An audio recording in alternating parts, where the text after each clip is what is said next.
Good YouTube, Ghost Padrino back again with another Dr. Stone video for you guys. Today we are going to be reviewing episode 7, I believe. Last week's episode, it was all about my dog Chrome. He came in, he was like, I'm Chrome, the science user, I gotta find my way out this bitch. Gathered some leaves and branches that were like red to make fake blood. He pretty much sweated himself by working out for days just to gather a bucket of salt water, because the way our body's composed and shit, he can make the salt water off his own sweat.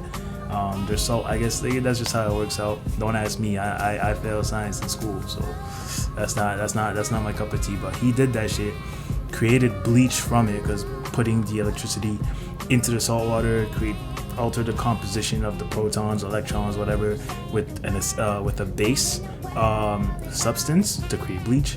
And he melted the ropes to hop out, and the Fed, I gotta call him what he is, the Fed, Yokun was trying to chase him, and he's like, yo, my guy, I got pneumonia, you want this? You know what I'm saying? He was like, yo, you don't really want to deal with me right now, but he was capping, like he was acting up.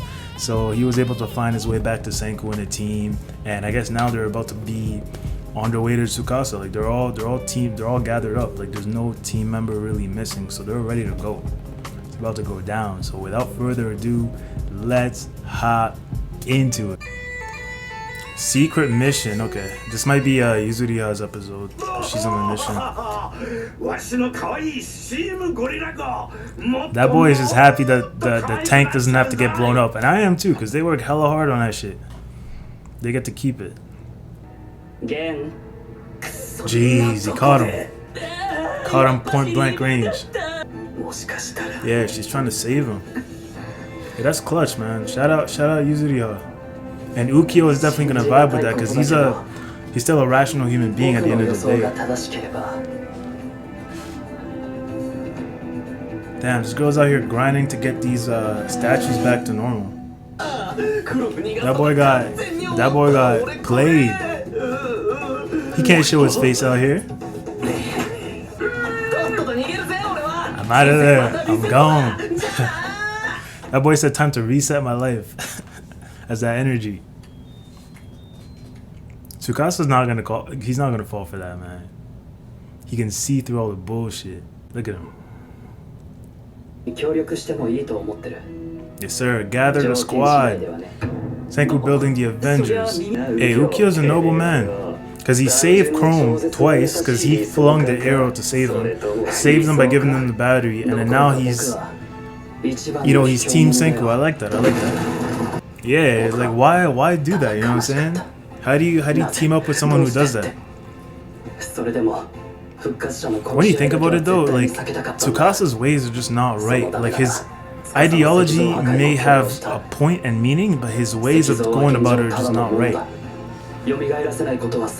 And breaking and killing statues is just the last straw of it all.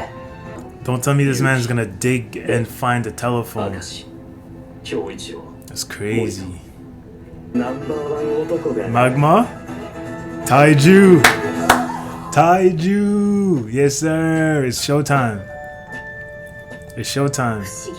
Yes sir, that's gang. That's a whole lot of gang shit. Senku was like, hey, watch it. They gained Nikki, they gained Ukyo. They got Chrome back, they got Taiju back. It's showtime. And he's gonna find the telephone.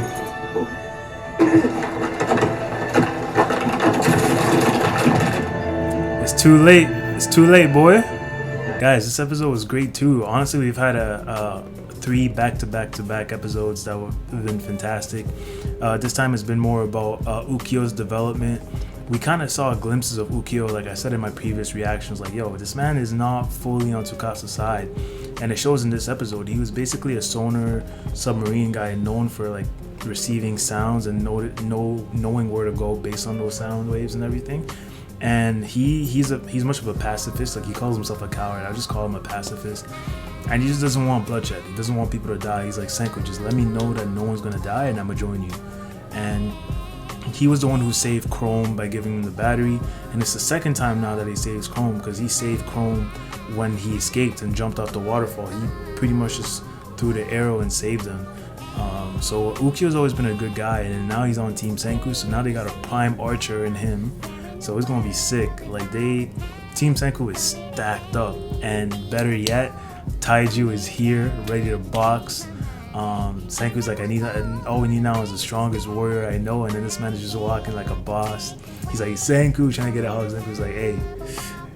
He said, Uno reverse on that. He's like, yo, swing to the side real quick. But yeah, the whole gang is back together. All we need left is Tsukasa versus Senku they're gonna do a battle of attrition. They're basically not trying to do like a 1v1, but they're trying to decide it within the first 20 seconds and have them run away. But it's still a siege, which sounds weird because sieges are usually length based, so like the longer a siege goes, the better it's supposed to be.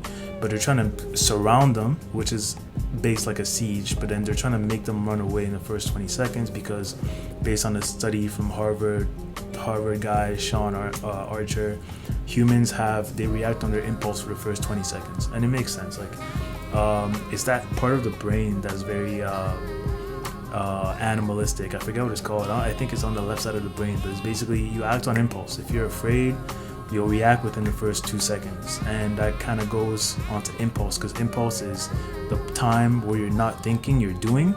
That will extend for like 20 seconds based on what Sean Archer was saying. So Senku is basing off that theory. He's bringing back all of the knowledge that we have. Like, he's not even sticking to bio or chem. He's going into psychology. He's touched on philosophy a bit. I don't know which philosopher he mentioned, but he touched on philosophy a bit in season 1. So he's just pulling out his bag. Like, Senku has a bunch of knowledge in his bag that he just pulls out and teaches everyone. So that's fucking dope. Dr. Stone is a very enjoyable show simply because it's different. Like, there's a lot of shit that you don't find in other shows that this show does extremely well. Like, they blend in comedy, they blend in the knowledge, and then they blend in a bit of action, and they just make it worthwhile, man. It's really one of the more enjoyable shows I'm watching right now. It's up there with Attack on Titan. So shout out Dr. Stone. Looking forward to the next episode. If you guys enjoyed this, please make sure to leave a like, comment, and subscribe. It's been your boy Ghost Padrino, and I'm gonna see y'all next time.